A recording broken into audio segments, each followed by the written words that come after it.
So let's go over the quiz. Any questions you have point-wise and things like that.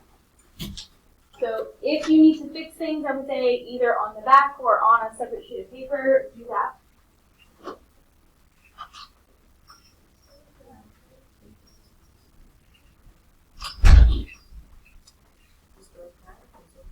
There might be some up here. Let me grab one.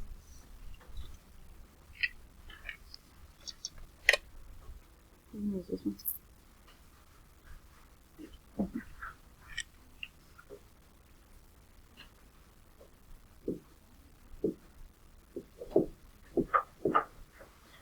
Okay, so the first section you had to factor out a GCF, factor out the highest GCF. So for this first one, that was 3x. Some of you put 3 but not the x. Some of you put the x but not the 3. So make sure you're putting both. And then some of you took out the x but still left this as 3. This should be 3x squared plus 2. Some of you also left the x with the 6. With the 2, sorry. So that was worth 2 points. Did you factor out the correct GCF and the correct inside? Was the inside correct? Questions on that one?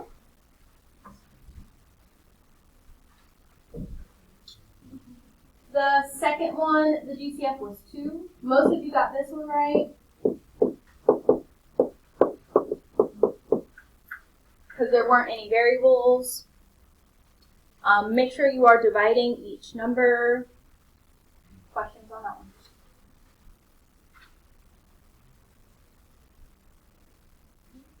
For the grouping, for the most part there weren't too many issues, but some of you maybe forgot some of your variables, either in the middle or at the end, or forgot your signs. So just be careful with that. So your GCF of these first two would be 5b squared, which would leave us with 5b plus 1. The GCF of these two is 6 plus 6, leaving 5b plus 1. So your two factors were 5b squared plus 6 and 5b plus 1. So that was worth 3. One for factoring out the correct term on both sides, and then one for the final answer. If you incorrectly factored out something, or maybe you factored it out but your inside was off, you started missing points there. Or if you factored it correctly but wrote the wrong thing, then you missed points there. So be careful with all of those things. Same thing for the next one. Of these first two, 4m squared was your highest, leaving 7m squared plus 4. The GCF of the second two was -3, leaving 7, that's supposed to be diff m. M minus 4 plus 4. You'd have 4m squared minus 3 and 7m plus 4.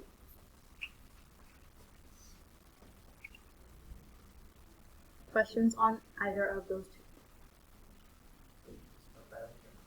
Thank you.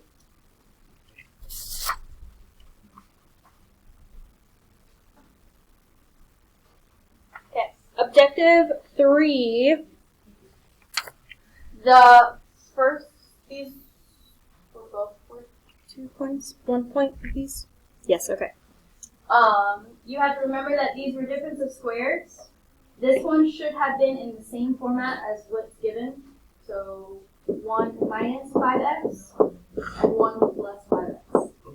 Some of you were switching that, and if you multiplied it back out, you wouldn't get the same thing. So be careful with that. And then this one was 7a squared minus 3 and 7a squared plus 3. So if you got either of anything wrong, you missed a sign, you put it in the wrong order, you started losing points from that one.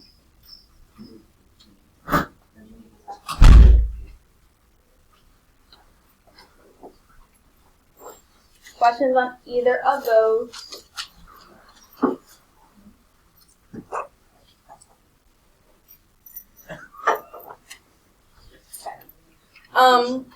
For this next section, if you did the X or didn't do the X, that was fine. I know sometimes that helps you organize your thoughts, organize your numbers.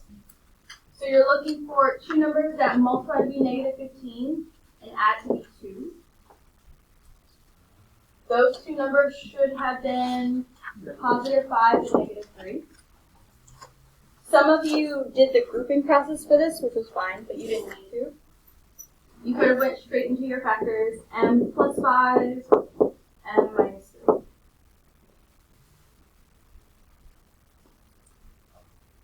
Now I'm going to do the next one 2 different ways. So one, some of you did it just like you did the other one, but multiply 5 and 5. Two numbers that multiply to be 25 that add to be 10. And some of you did this by grouping, so I'll do it that way and then I'll do it the other way. So that would be 5 and 5.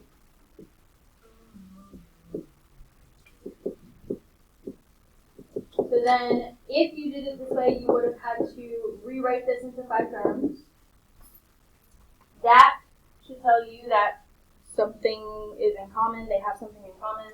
You could have divided 5 out of everything. Whether you did that first or last, didn't matter. I'm going to do that now since I see it.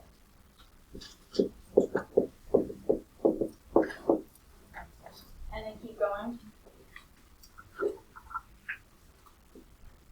So then if I split that middle of the first two, they have n in common. I'm looking ahead of myself.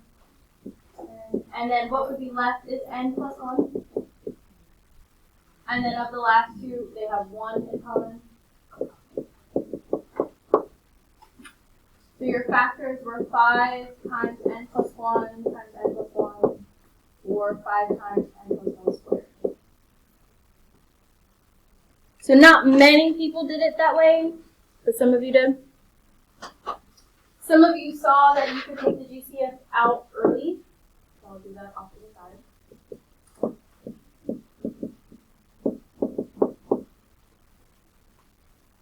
And then solved it the same way you did the other one. Look for two numbers that multiply to be 1, but add to be 2. That would have to be 1 and 1.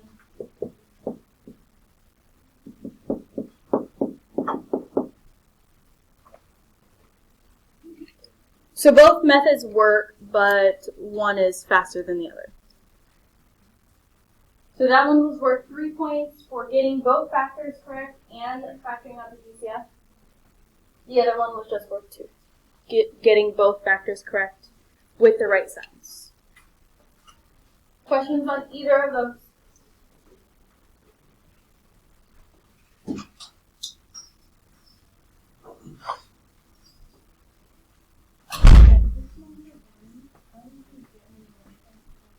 How do we get this? Yeah. So if you have a 1 up front, you can jump straight into your factors with using these two. Use that same variable, whatever those signs are, put them with it. Okay. Then the last section was where we had a lot of difficulty really with the second one. So multiply the 2 and the negative 20 to get negative 40. So we were looking for two numbers that multiply to be negative 40, that add or subtract to be negative 3. Your two numbers should have been 8 and 5, where 8 is negative.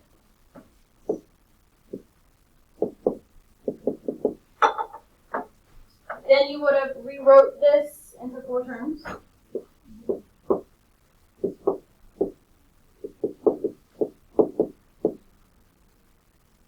Split the middle and started grouping. On this side, we can take out a 2r, leaving us with r minus 4. On this side, we can take out a plus 5, leaving r minus 4 as well. So our two factors would be 2r plus 5 and r minus 4.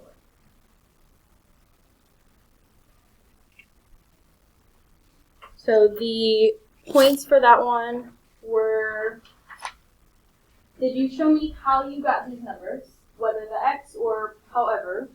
I need to see that somehow. Did you set up the 4 terms? Did you factor out correctly on both sides? Did you get the correct 2 factors? So those were your 6 points. Questions on that one?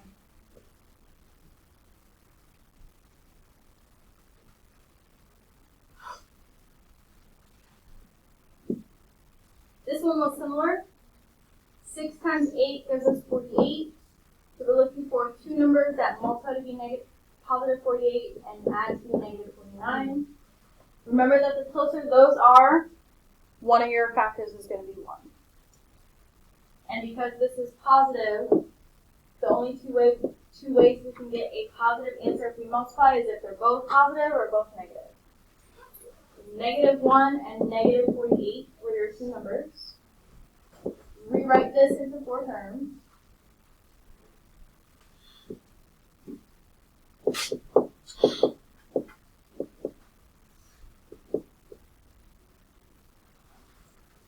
And then split the middle. Also, if there's something else that has t's, make sure I know the difference between your t's and your pluses.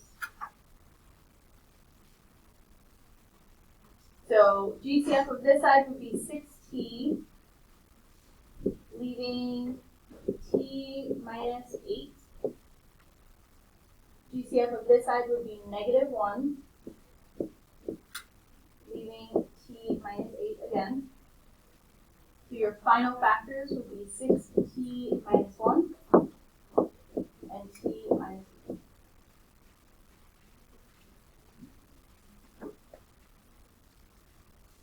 We'll say be on the lookout for GCFs throughout everything, not just your GCF section. Be on the lookout for negatives in the front. Make sure you factor out a negative. Cam? So for this part, the 4th section, so you're just taking, like, you're factoring out the numbers and this one is just multiplying, right? Like you're dividing and then multiplying. You mean, what is the difference between these 2? Yeah. So this one has a 1 in front. Mm-hmm. So the process is done a little differently. Once you find your numbers, you can, basically you're done. You just write them with your variable and whatever the signs are. You don't have to do grouping. The only reason you would is if you didn't take out a GCF. Whereas the second one, because it has something in front of the first term, those have to get multiplied together to find this.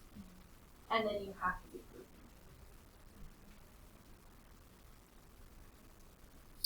Other questions we have specifically in general?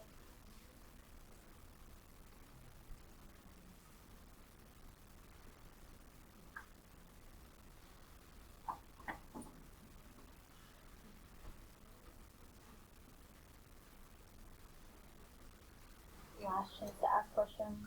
Can you go over the other thing about? Go over it to what extent? History type thing. Look for the GCF of this side. Look for the GCF of this side. The inside should match. Write the outside factors together and the inside factors together. Any other general or specific questions?